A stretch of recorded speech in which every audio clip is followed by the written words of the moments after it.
Hello, everyone. This is Rose. Today's topic from the Book of Life is Narcissistic Maniac. What do you do when you discover your mate is a narcissistic maniac? Let's take a look at this short story from the Book of Life.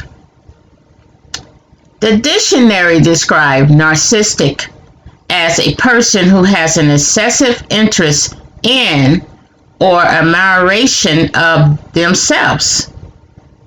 An online unknown source lists narcissistic personality disorder symptoms as follows.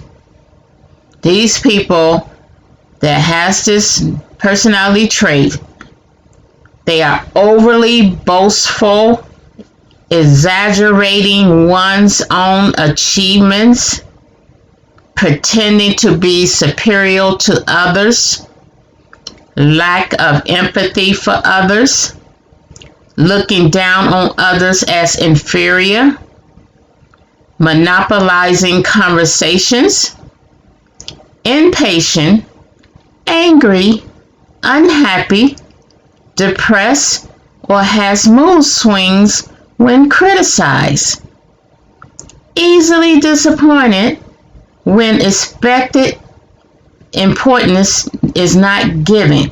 So when they are expecting to get accolades or to be appreciated or to be, have their ego stroke and it's not given, they are easily disappointed. Always craves for the best in everything. Has a very fragile self-esteem. Because a narcissistic person wants people to see them as perfect, they hide who they really are, especially when they first meet a person. Socializing with a narcissistic person over time will expose their true characteristic personality. Let's see if we can recognize the signs missed by Patrice in the following short story. Patrice has been living her best life as a single, non-dating individual for 5 years when she met Chris at her friend's birthday party.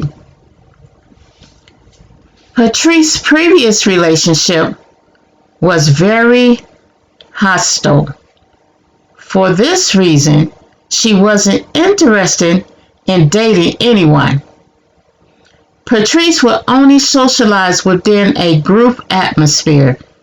She didn't trust herself to be one-on-one with no one. Her heart was hurting and she was not going back there after being abused.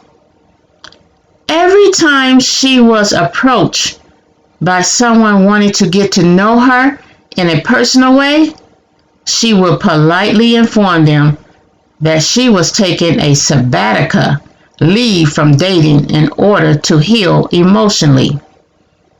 Patrice no longer had the desire to jump into a relationship with the first man who showed interest in her.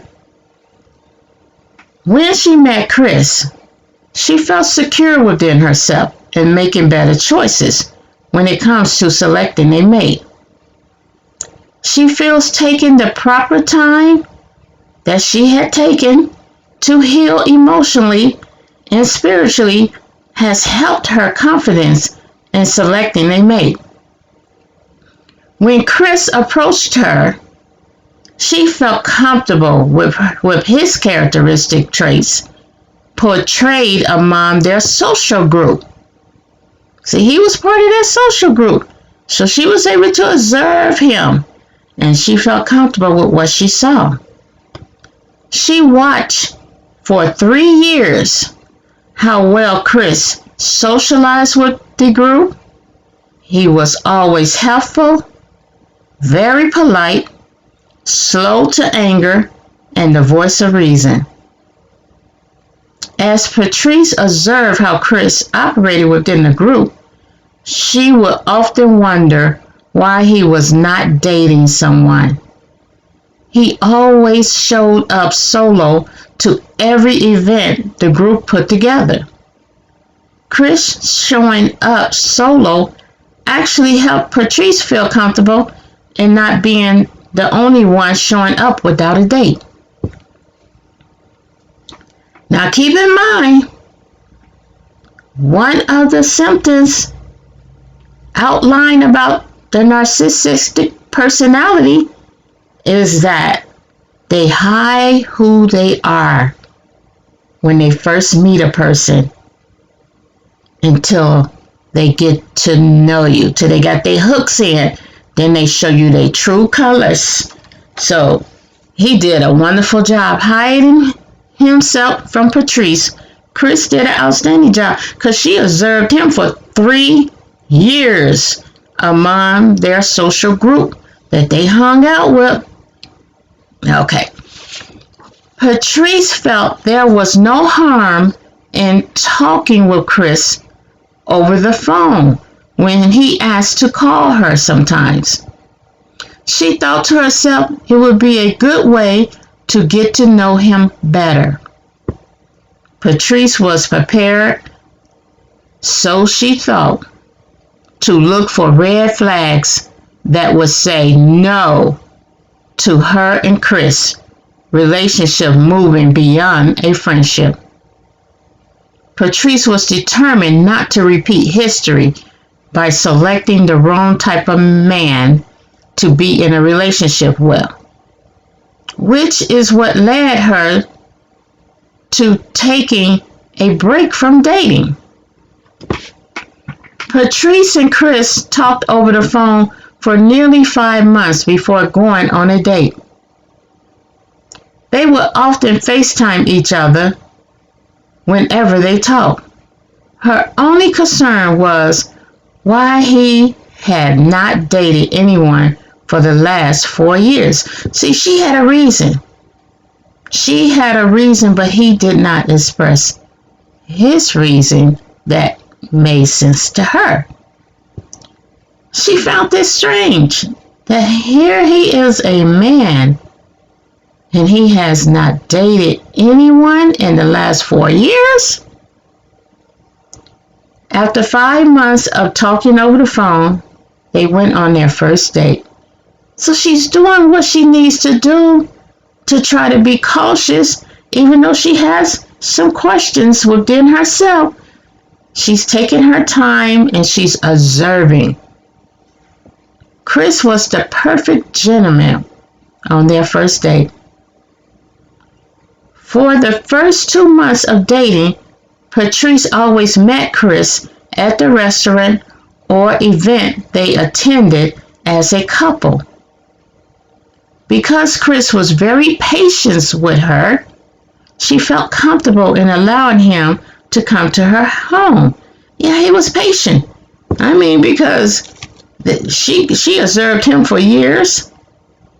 They talk on the phone, FaceTiming for months, meeting at restaurants rather than her riding with him. So he was patient.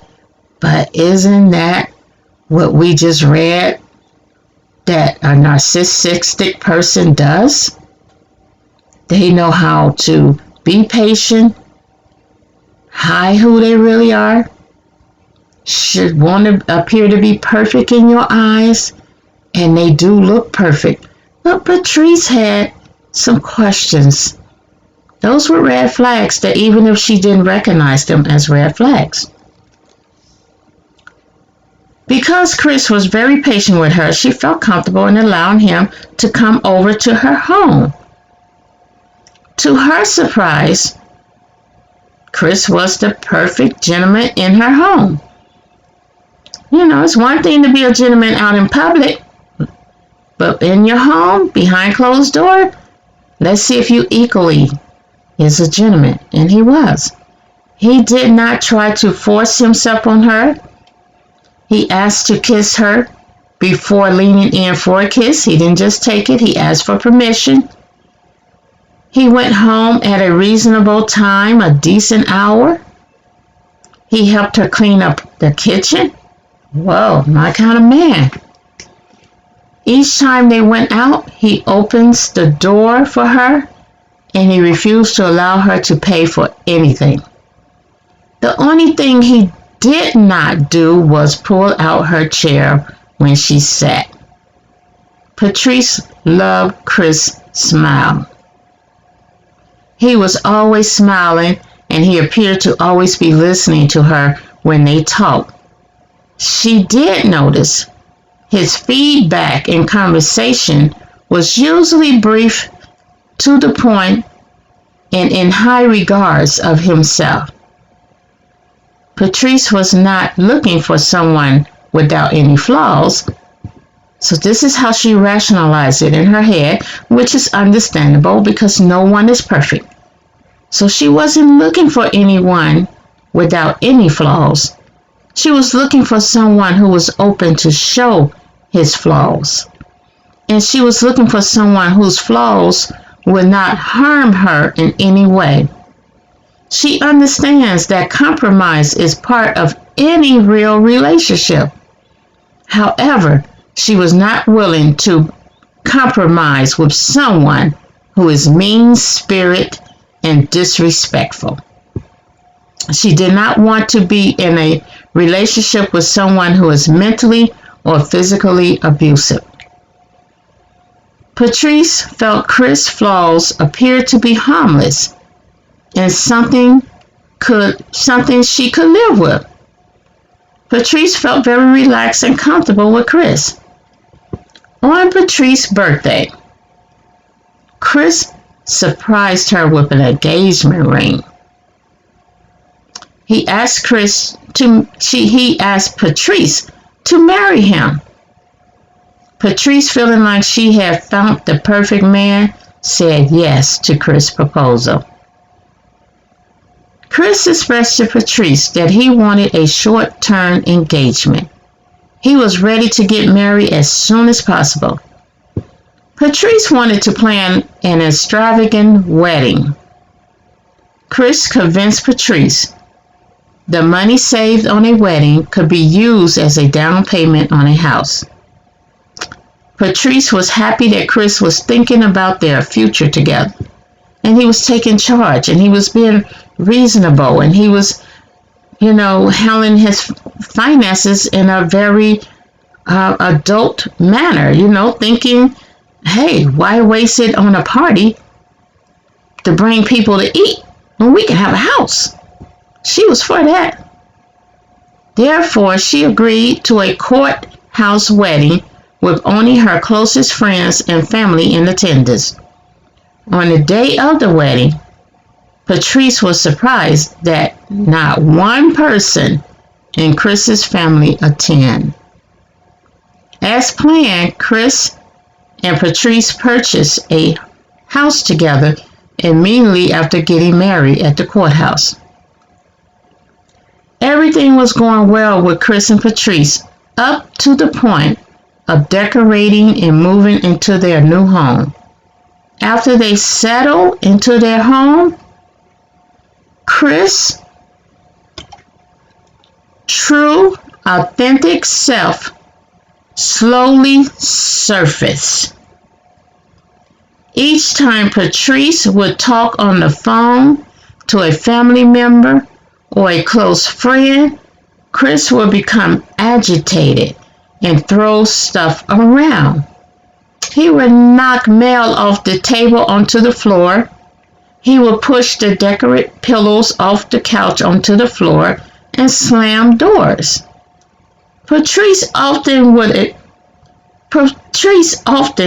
immediately end her phone conversation to see what was wrong.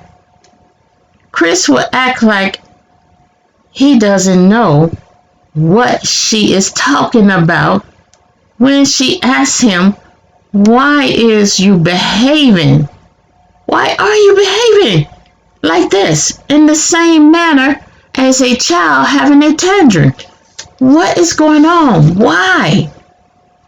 He would make her feel bad for asking that question. Okay? It was like something was wrong with her for even thinking that way or asking him that type of question. Also, after living together, Patrice discovers Chris is very messy and will leave his mess for her to clean up. Patrice noticed that Chris stopped opening doors for her when it was only the two of them. He will only open doors for her if someone else was present to witness him being a gentleman. See, he's looking for those accolades, that self. He needs to feel like he's perfect and people are recognizing this is a perfect man. So that was done with Patrice. He no longer cared if she saw his real flaws or his real personality traits, who he really was.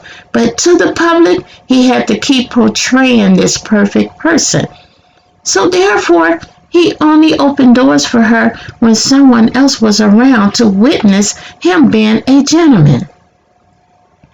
Taking out the trash is the only indoor work Chris did within their home. He would give Patrice orders on chores she needed to do in cleaning the house, especially on the weekends. He didn't want her to go nowhere. He was making sure she was so busy in the house cleaning that she didn't have time to go nowhere and talk to nobody on the phone. After she would clean the entire house, he would walk on her clean floors with mud on his shoes from him watering the flower bed outside. So he would seem to me he would intentionally wait until after she cleaned up the house, go out there and water the flower bed, step in mud, and bring it back into the house, giving her more work to do. Chris was a complete slob behind closed doors. He would leave his funky, dirty clothes all over the house. He would take his coat off, throw it on the couch until he was ready to wear it again. Whenever he would shop at the grocery store for his personal favorites, he would place the bags of grocery on the floor until Patrice put the items away. And he would put his work boots on the dining room or kitchen table until Patrice removes them. I know she did a whole lot of disinfecting behind him. Chris never helped Patrice carry heavy items from her car into the house unless a neighbor was watching. Only then would he help her. Chris was all about how others perceived him. He was always ready to put on a gentleman's show in the presence of others. Whenever Chris and Patrice traveled together by car, he would get mad at Patrice if he missed his exit on the freeway or had trouble finding the location of where he was going. He would yell at her for not having his back by assisting him with directions. But on the flip side, when she did try to help him with directions, he would yell at her for trying to be the front seat driver as a passenger.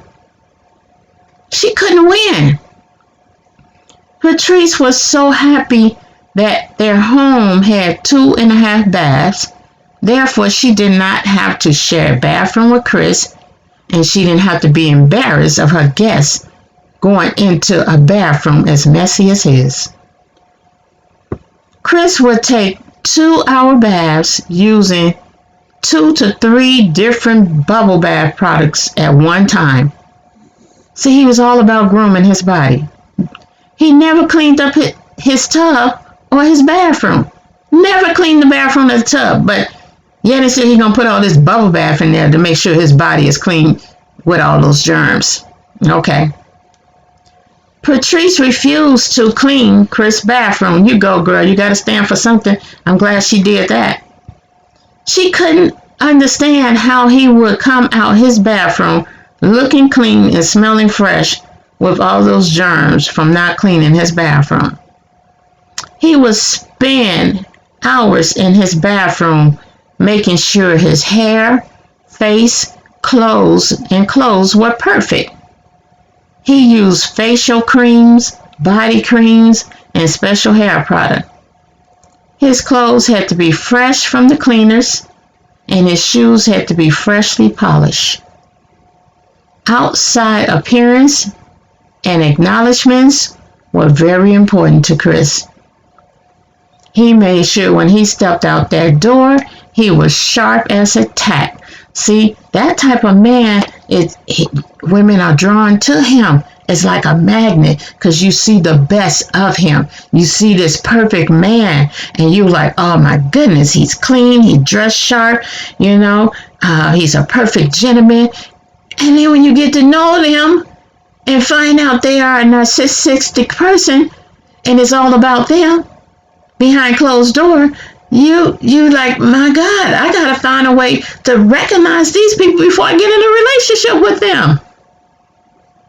So here we are. He would get mad at Patrice. Now Chris would get mad at Patrice if he did not get the accolades he expected each time he stepped outside among people. Chris would talk down about people who did not recognize him as a perfect gentleman. Patrice was not allowed to dominate any conversations when Chris was around. She wasn't allowed to voice her opinion or talk too long. That's what it was. He preferred her to play the dumb, silent wife who looks to her husband for all the answers. She's not supposed to have a brain unless he allows her to have one, and only put it in use when he allowed it to be in use. That's what he sounds like. Anyone who comes into their home and do not acknowledge him as the head is no longer welcome into their home. This includes Patrice's family.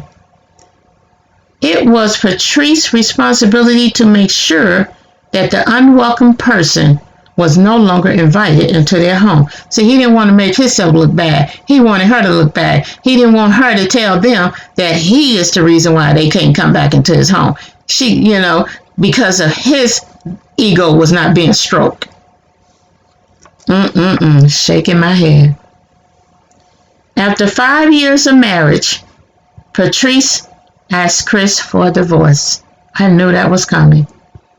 As she tried to have a conversation with him regarding the reasons she wants a divorce, he argued that her feelings were fraudulent. Therefore, he did not want to hear them. He stated that she is hiding her true feelings of not being able to handle his level of perfection. And therefore, he flipped the script and he tells her that he wants a divorce. So she comes to him telling him she wants a divorce and want to explain to him why. He didn't want to hear it. Your feelings, what you're saying is not valid. It's fraudulent information. It's not truthful. I don't want to hear it. So he tells her that she is just hiding her true feelings of not being able to handle his level of perfection. He is perfect. Therefore, he tells her, I'm asking for a divorce because you are hiding your true feelings. So I'm the one asking for a divorce. See, that's that narcissistic person who cannot take rejection, who cannot be told they're not perfect by somebody, who cannot say that I failed in my marriage, so he's going to flip it around and make it seem like she the one failed in the marriage and that he had to ask her for a divorce. But however way it is, baby girl, Patrice, I'm glad you got enough nerves to recognize a problem, step out of the problem, because life is too short to not be happy and to be at peace and be content, especially within your own home. Hey, all we can do is just keep it moving. Click the thumbs up and the subscribe button. Be blessed. Be safe, people. Peace. Remember, click that thumbs up button.